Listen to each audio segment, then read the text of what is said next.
రాష్ట్రంలోని ప్రాజెక్టులు నిండు కుండల్లా మారాయి. కృష్ణా గోదావరి బేసిన్లోని ప్రాజెక్టులకు భారీగా వరద పోటెత్తుతోంది. ప్రధాన ప్రాజెక్టులైన సాగర్, శ్రీశైలం, ఎస్ఆర్ఎస్పీలకు 3 లక్షలకు పైగా ఇన్ఫ్లో వస్తోంది. ఎల్లంపల్లికి రికార్డు స్థాయిలో వరద నీరు వచ్చి చేరుతోంది. గురువారం ఉదయం 7.5 లక్షల క్యూసెక్ల ఇన్ఫ్లో రాగా దిగువకు 8 లక్షల క్యూసెక్లకు పైగా వదిలారు. అయితే ప్రాజెక్టుకు వచ్చే వరద స్వల్పంగా తగ్గింది. ప్రస్తుతం 4 లక్షల క్యూసెక్ల ఇన్ఫ్లో కొనసాగుతోంది. మిడ్ మానేరు, లోయర్ మానేరు డ్యాంలకు 50,000 క్యూసెక్లకు పైగా వరద వస్తోంది. రాష్ట్రంలోని ప్రాజెక్టులు నిండు కుండల్లా మారాయి. కృష్ణా గోదావరి బేసిన్లోని ప్రాజెక్టులకు వరద పోటెత్తుతోంది. ప్రధాన ప్రాజెక్టులైన సాగర్, శ్రీశైలం, ఎస్ఆర్ఎస్పీలకు 3 లక్షలకు పైగా ఇన్ఫ్లో వస్తోంది. ఎల్లంపల్లికి రికార్డు స్థాయిలో వరద నీరు వచ్చి చేరుతోంది. గురువారం ఉదయం 7.5 లక్షల క్యూసెక్ల ఇన్ఫ్లో రాగా దిగువకు 8 లక్షల క్యూసెక్లకు పైగా వదిలారు. అయితే ప్రాజెక్టుకు వచ్చే వరద స్వల్పంగా తగ్గింది. ప్రస్తుతం 4 లక్షల క్యూసెక్ల ఇన్ఫ్లో కొనసాగుతోంది. మిడ్ మానేరు, లోయర్ మానేరు డ్యాంలకు 50,000 క్యూసెక్లకు పైగా వరద వస్తుంది.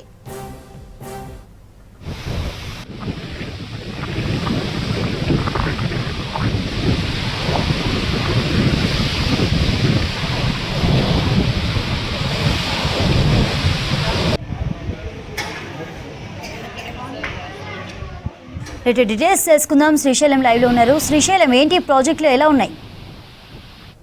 గత 2 రోజుల నుంచి కురుస్తున్నటువంటి భారీ వర్షాలతో ఒక్కసారిగా కృష్ణా గోదావరి 2 బేసిన్లో ఉన్నటువంటి ప్రాజెక్టులన్నీ కూడా పూర్తి స్థాయిలో నిండిపోయాయి. ఎక్సెస్ వాటర్ అంతా కూడా కిందకి వెళ్ళిపోతుంది. లక్షల క్యూసెక్ల నీళ్ళన్నీ కూడా దిగువకు వదలాల్సినటువంటి పరిస్థితి ఉంది. గత 10 రోజుల కింద ఉన్నటువంటి సిచ్యువేషన్తో పోలిస్తే 2 రోజులు అంటే కేవలం 12 గంటల ప్రాంతంలో కురిసినటువంటి భారీ వర్షాలతో ఒక్కసారిగా ప్రాజెక్టులో ఉన్నటువంటి వాటి స్వరూపమే మారిపోయింది.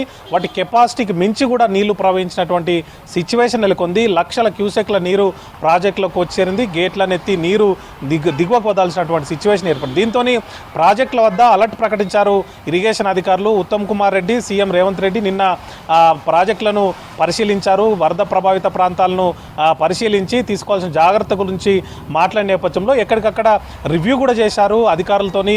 అందులో ప్రధానంగా ఎక్కడైతే ప్రాజెక్టులకు సంబంధించి హై ఇన్ఫ్లో ఉందో ఆ ప్రాజెక్టుల వద్ద అధికారులు అలర్ట్గా ఉండాలి, అప్రమత్తంగా ఉంటూ ఎప్పటికప్పుడు సమాచారాన్ని అందిస్తూ ఉండాలని చెప్పి ఇప్పటికే మంత్రి ఉత్తమ్ కుమార్ రెడ్డి అధికారులకు ఆదేశించారు. అదేవిధంగా ఎప్పటికప్పుడు ఉన్నతాధికారులతో ఆయన సమాచారం తెలుసుకుంటున్నారు. అంటే ప్రధాన ప్రాజెక్టుల వద్ద పరిస్థితి ఎట్లా ఉంది, మీడియం ఇరిగేషన్ ప్రాజెక్టుల వద్ద పరిస్థితి ఏంటి, ఇట్లాంటి అంశాలను ఎప్పటికప్పుడు వాళ్ళని తెలుసుకుంటూ అధికారులకు కావాల్సినటువంటి గైడెన్స్ కూడా ఇస్తున్నారు. అంటే ఇప్పుడు పోచారం ప్రాజెక్టు, కామారెడ్డి జిల్లాలో పోచారం ప్రాజెక్టు మీడియం ఇరిగేషన్ ప్రాజెక్టుగా ఉంది. అయితే అక్కడ దానికి 70,000 క్యూసెక్ల కెపాసిటీ ఉంటే దాదాపు 1,50,000 పైగా క్యూసెక్ల ప్రవాహం అనేది ఆ ప్రాజెక్టు పైనుంచి పొంగి పొర్లింది. ఈ నేపథ్యంలో అట్లాంటి సిచ్యువేషన్ ఉన్నటువంటి ప్రాజెక్టుల దగ్గర అలర్ట్గా ఉండాలని చెప్పి అధికారులకు ఆయన ఎప్పటికప్పుడు ఆదేశాలు ఇస్తున్నారు. ఒకవైపు ఇది అధికారులు, అదేవిధంగా ఇక్కడ ఉన్నటువంటి ప్రభుత్వం చర్యలు తీసుకుంటున్నా, మరోవైపు ప్రాజెక్టులకు ఇన్ఫ్లో అయితే కొనసాగుతోంది. కృష్ణా బేసిన్లో మనకు ప్రధానంగా ఇటు జూరాల కానీ, అదేవిధంగా శ్రీశైలం కానీ, నాగన్ సార్లకు లక్షల క్యూసెక్ల ఇన్ఫ్లో వస్తుంది. అదే స్థాయిలో దిగువకు వదులుతున్నారు. గోదావరి బేసిన్లో కూడా మనకు శ్రీరామ్ సాగర్ ప్రాజెక్టు, అదేవిధంగా మానేర్ డ్యాంలు మనకు ప్రధానంగా ఉంటే వాటికి సంబంధించి కూడా శ్రీరామ్ సాగర్ ప్రాజెక్టుకు ఎగువ నుంచి భారీగా ప్రవాహం వస్తుంది. లక్షల క్యూసెక్ల ఇన్ఫ్లో వస్తుంటే దాన్ని అంతా కూడా దిగువకు గోదావరి నదిలోకి వదిలేటువంటి సిచ్యువేషన్ ఉంది. అయితే మనకు గత 15 రోజుల కింద కూడా మనం మాట్లాడుకున్నాం, ఎగువ గోదావరిలో నీటి ప్రవాహం అనేది లేదు. ఎగువ గోదావరిలో ఉన్నటువంటి ప్రాజెక్టులన్నీ కూడా పూర్తి స్థాయికి నిండలేదు. అదే టైంలో కృష్ణా బేసిన్లో ఉన్నటువంటి ప్రాజెక్టులను కూడా ఈసారి సీజన్ ప్రారంభం నుంచే వర్షాలు ఉండడంతో ఆ ప్రాజెక్టులన్నీ పూర్తి స్థాయిలో నిండిపోయాయి. ఇప్పటికే పలుమార్లు గేట్లు ఎత్తుకున్నా కూడా ఎగువ గోదావరిలో మాత్రం ఆ సిచ్యువేషన్ లేదని మాట్లాడుకున్నాం. కానీ 2 రోజుల నుంచి కురిసినటువంటి కుండపోత వానం, అంటే మనం ఆకాశానికి చిల్లు పడిందని మాట్లాడుకుంటాం అప్పుడప్పుడు, అట్లాంటి సిచ్యువేషన్ నిన్న కామారెడ్డి, మెదక్, అదేవిధంగా సిరిసిల్ల జిల్లాల మీద చూపించింది. అదేవిధంగా ఎగువ గోదావరి పరివాహక ప్రాంతంలో కూడా భారీ వర్షాలు కురిసిన నేపథ్యంలో దాంతోపాటు ఎగువన రాష్ట్రాల్లో కురిసినటువంటి వర్షాలకు కూడా భారీగా నీరంతా కూడా వచ్చి ప్రాజెక్టులు జరిగింది. ఒక్కసారి మనం గోదావరి బేసిన్లో ప్రజెంట్ సిచ్యువేషన్ ఎట్లా ఉందో ఒకసారి చూద్దాము.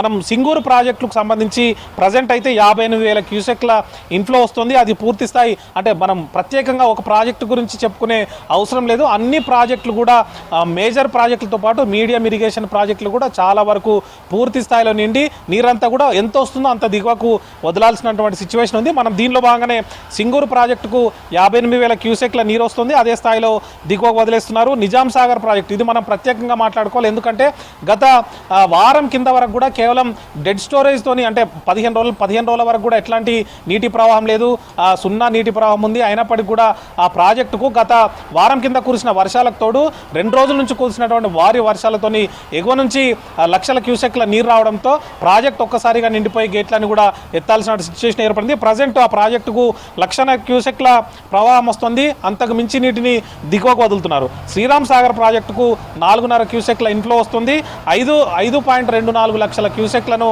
దిగువకు వదులుతున్నారు. మరోవైపు కడెం ప్రాజెక్టుకు కూడా 20,000కు పైగా క్యూసెక్ల ప్రవాహం కొనసాగుతోంది. ఇక శ్రీపాద ఎల్లంపల్లి ప్రాజెక్టు కూడా మనకు కాళేశ్వరం అనేది ఫెయిల్ అయినప్పటికీ కూడా ఎల్లంపల్లి ప్రాజెక్టును ప్రధాన బేసిన్ అంటే సోర్స్గా చేసుకొని రాష్ట్ర వ్యాప్తంగా సాగునీటిని అందినటువంటి సిచ్యువేషన్లో ఎల్లంపల్లి ప్రాజెక్టు కూడా దాదాపు 7 లక్షల క్యూసెక్ల ఇన్ఫ్లో ఇంకా కొనసాగుతుంది. 6.5 లక్షల క్యూసెక్ల ఇన్ఫ్లోను దిగువకు వదులుతున్నారు. అదేవిధంగా పార్వతీ బ్యారేజ్కి దాదాపు 8 లక్షలు వస్తుంది, అంతే కిందకు వదులుతున్నారు.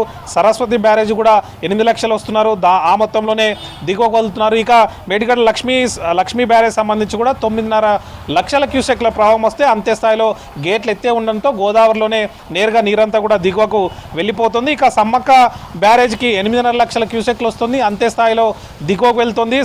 సీతమ్మ సాగర్ కూడా 6 లక్షల క్యూసెక్ల ఇన్ఫ్లో వస్తుండగా అదే స్థాయిలో దిగువకు వదిలిస్తున్నారు. ఇవి కాకుండా మనకు అప్పర్ మైనర్ డ్యామ్కు 40,000 క్యూసెక్లు, అదేవిధంగా లోయర్ మైనర్ డ్యామ్కు 42,000 క్యూసెక్ల నీరు వస్తుంటే అదే స్థాయిలో దిగువకు గేట్లను ఎత్తి దిగువకు వదిలేస్తున్నారు. ఇవి కాకుండా ఇటు మనకు రంగనాయక సాగర్ కానీ మల్లన్న సాగర్ కానీ కొండపోచమ్మ సాగర్ కూడా ఇన్ఫ్లోస్ ఉన్నాయి, వాటికి కూడా క్రమంగా నీటి మట్టం పెరుగుతూ వస్తుంది. ఇక కృష్ణా బేసిన్లో మనకు ప్రధానంగా జూరాల ప్రాజెక్టుకు దాదాపు 2 లక్షల క్యూసెక్ల నీటి ప్రవాహం వస్తుంది, అంతే స్థాయిలో దిగువకు వదిలేస్తున్నారు. శ్రీశైలం ప్రాజెక్టు కూడా దాదాపు 3 లక్షల క్యూసెక్ల ప్రవాహం వస్తుంది, గేట్లను ఎత్తి దిగువకు నీటిని దాదాపు 3.34 లక్షల క్యూసెక్లను దిగువకు వదులుతున్నారు.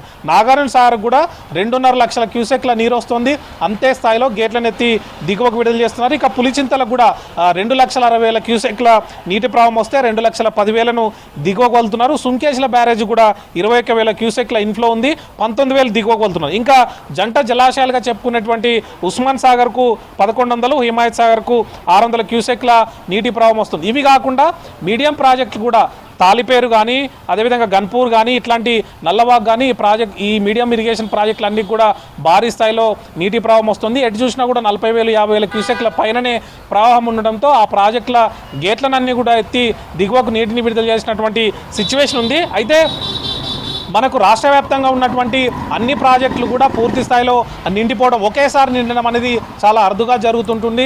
ఎందుకంటే కృష్ణాలో భారీ వర్షాలు ఉంటే ఇటు గోదావరికి సంబంధించి వర్షాలు ఉండవు, ప్రాజెక్టులోకి నీటి ప్రవాహం ఉండదు. కానీ ఈసారి మనకు మాన్సూన్ అనేది తొందరగా వచ్చినప్పటి నుంచి కూడా కృష్ణా బేసిన్లో వర్షాలు కొనసాగుతున్నాయి, దాంతో ప్రాజెక్టులోకి నీటి ప్రవాహం ఎప్పుడప్పుడు పెరుగుతూనే వచ్చింది. మరోవైపు గోదావరిలో మాత్రం స్టార్టింగ్ అంటే సీజన్ ప్రారంభంలో వర్షాలు లేవు, దిగువ గోదావరిలో మాత్రమే నీటి ప్రవాహం ఉంది, అక్కడ మాత్రమే జలకళ కనిపించింది. కానీ ఎగువ గోదావరిలో మనకు ఉత్తర తెలంగాణకు వరప్రదంగా చెప్పేటువంటి శ్రీరామ్ సాగర్ ప్రాజెక్టులకు మాత్రం ప్రవాహం లేకుండా పోయింది. కానీ ఆ తర్వాత క్రమంగా పెరుగుతూ వచ్చింది. కానీ గత 15 రోజుల కింద కురిసిన వర్షాలకు మళ్ళీ ఈ 2 రోజుల నుంచి కురుస్తున్న వర్షాలకు ప్రాజెక్ట్ అనేది పూర్తి స్థాయికి చేరుకుంది. ఇట్లా కృష్ణా గోదావరి బేసిన్లో ఉన్నటువంటి రెండింటి మీద ఉన్నటువంటి ప్రాజెక్టులన్నీ కూడా పూర్తి స్థాయిలో నిండిపోవడం అనేది అరుదుగా జరుగుతూ ఉంటుంది. ఇప్పుడు అదే జరిగింది చంద్రిక.